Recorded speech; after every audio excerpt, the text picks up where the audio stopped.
Assalamualaikum warahmatullahi wabarakatuh. Innal hamdalillah nahmaduhu wa nasta'inuhu wa nastaghfiruh wa na'udzu billahi min shururi anfusina wa min sayyiati a'malina. May yahdihillahu fala mudhillalah wa may yudlil fala hadiyalah. Asyhadu an la ilaha illallah wa asyhadu anna Muhammadan abduhu wa rasuluh la nabiyya wa la rasula ba'da.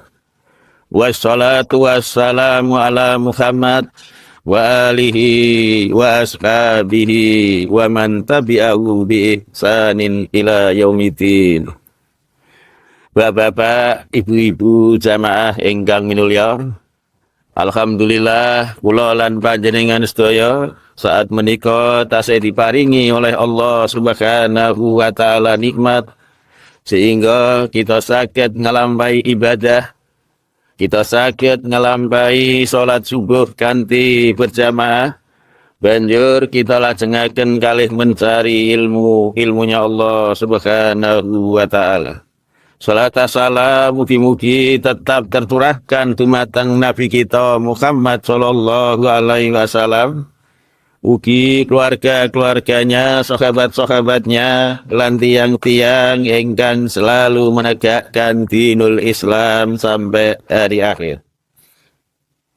Injing menika kita bahas tentang keutamaan pergi ke sholat Jumat berpagi-pagi.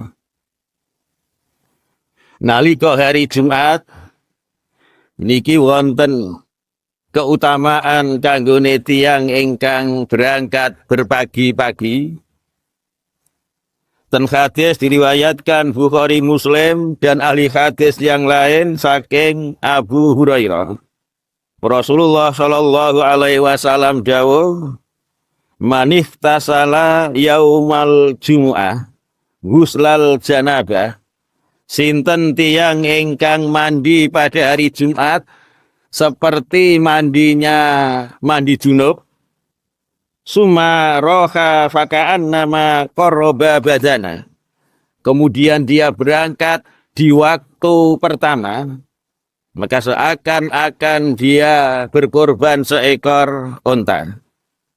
Wa man roha fi sa'ati tsaniyah, dan siapa yang berangkat di waktu kedua, pakaian nama qaraba baqarah, maka seolah-olah dia berkorban seekor sapi. Wa man roha fi sa'ati tsalisah, siapa yang berangkat di waktu ketiga, pakaian nama qaraba kabsan akron, maka seolah-olah dia ini berkorban seekor kambing yang bertanduk. Wa man roha fi sa'ati rabi'ah, dan siapa yang datang di waktu yang keempat, faka'an nama qarraba dajajah, maka dia seperti berkorban seekor ayam.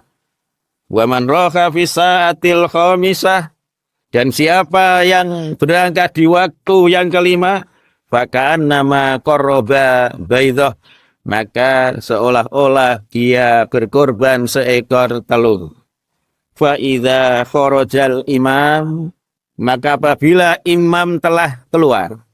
Di hadis yang lain, wa idza jalasal imam, apabila imam telah duduk di atas mimbar, hadaratil malaikah, maka malaikat itu akan hadir. Jadi hadir untuk mendengarkan khutbah. Jamaah ingkang mulya, ten hadis menika, pertama Allah membagi waktu ketika berangkat Jumatan itu 5 waktu. Tidak disebutkan 5 waktu itu mulainya kapan, tetapi akhir dari 5 itu disebutkan. Jadi yang pertama, waktu yang pertama tidak disebutkan. Dan waktu yang pertama itu sampai jam berapa juga tidak disebutkan. Waktu yang kedua sampai jam berapa tidak disebutkan. Dan apakah kadar waktu pertama dengan waktu yang kedua itu sama? Misalkan waktu yang pertama itu 1 jam, misalkan dianggap waktu pertama itu 1 jam. Kemudian setelah itu berikutnya waktu yang kedua 1 jam lagi. Sampai jumlahnya 5 jam misalkan. Ini juga tidak disebutkan. Ulama hanya menafsirkan bahwa waktu pertama itu dimulai adalah, ini ada 2 pendapat. Jadi yang pertama, waktu yang pertama dimulai itu ketika terbit fajar, yaitu waktu subuh. Jadi waktu subuh berangkat ke masjid untuk Jumatan, berarti mulai subuh niki mboten mantuk sampai mangke jam 12. Ada yang mengatakan, dan ini pendapatnya Syekh Utsaimin, dan ini mungkin yang lebih kuat daripada yang pertama. Beliau mengatakan waktu yang pertama itu dimulai ketika terbit matahari. Jadi terbit matahari 5:30. Kenapa beliau memilih terbit matahari tidak terbit fajar? Karena ketika terbit fajar itu ada urusan tersendiri, yaitu urusan sholat Jumat. Sementara di waktu terbit matahari itu tidak ada urusan ibadah. Jadi wallahu alam, awal waktu yang pertama mana tidak ada ketentuan. Sampai berapa, mungkin terbit fajar dianggap waktu pertama sampai jam 10, juga tidak ada dalil yang menyebutkan. Jamaah ingkang mulya. Kemudian di hadis yang lain yang sebagian orang karena para ulama itu sepakat penafsirannya, sebagian orang itu salah memahami bahwasanya orang yang datang setelah azan, setelah imam itu duduk di atas mimbar, itu tidak dicatat mendapat pahala Jumat. Nah, ini kesalahan seseorang, salah memahami hadis, bukan perbedaan pendapat, tapi salah memahami hadis. Di hadis Bukhari Muslim ini ada kaitannya dengan hadis pertama tadi. Apabila hari Jumat, kana ala kulli babin min abwabil masjid al malaika. Setiap hari Jumat itu tiap-tiap pintu masjid itu ada malaikat. Yaktubunal awal fal awal. Malaikat ini mencatat yang datang pertama dicatat, yang datang selanjutnya dicatat. Apakah masuk kategori waktu yang pertama? Apakah masuk kategori waktu yang kedua? Itu dicatat oleh malaikat. Fa idza jalasal imam, maka apabila imam itu telah duduk di atas mimbar. Di hadis yang lain imam keluar dalam arti menuju mimbar, di atas mimbar. Bawawus suhuf, malaikat ini melipat catatan. Tidak mencatat lagi. Tidak mencatat lagi orang yang datang setelah khotib naik mimbar. Waja'u yastami'una dzikr. Malaikat ini kemudian datang tidak di pintu masjid, tapi di tengah-tengah masjid untuk mendengarkan khutbah. Di hadis yang lain disebutkan lebih rinci lagi, malaikat ini berada di pintu, mencatat yang pertama dan yang selanjutnya. Kemudian siapa yang datang di waktu yang pertama, dia mendapat pahala seperti berkorban seekor onta, sampai seperti hadis yang pertama. Para ulama itu memahami hadis ini, bahwasanya malaikat yang ketika khotib itu naik mimbar tidak mencatat, itu bukan malaikat pencatat amal, Tapi malaikat ini pencatat fadhailul a'mal. Khusus mencatat keutamaan orang yang datang berpagi-pagi di hari Jumat. Bukan difahami kemudian setelah khotib naik mimbar, orang mendengarkan, orang datang setelah khotib naik mimbar, kemudian mendengarkan khutbah, tidak dicatat mendapat pahala. Tidak ada seorang pun ulama yang berpendapat seperti itu. Jadi ada dua malaikat dalam hal ini.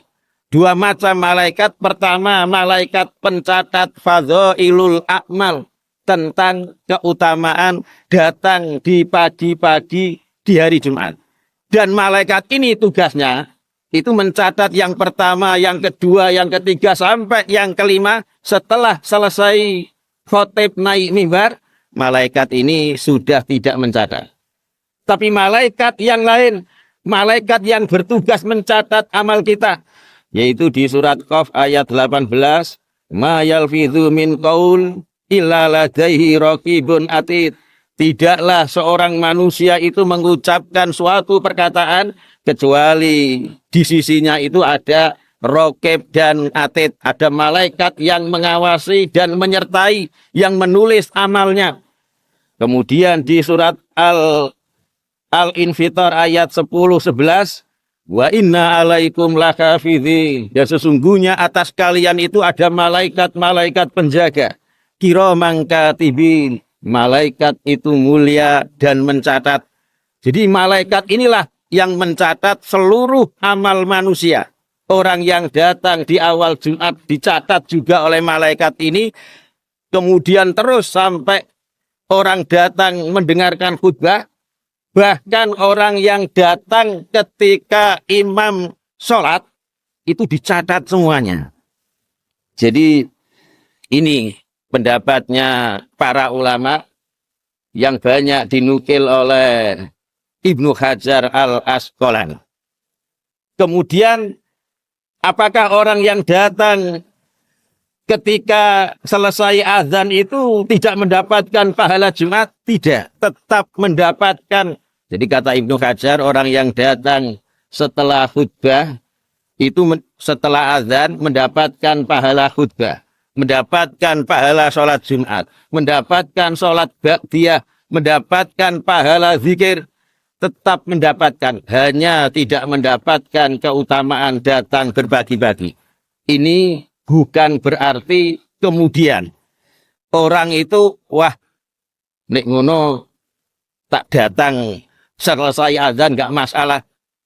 Ya silahkan, nggak masalah. Tapi tidak mendapatkan keutamaan datang berbagi-bagi di hari Jumat. Kemudian orang yang datang setelah khotib naik mimbar tetap mendapat pahala sempurna sholat Jumatnya.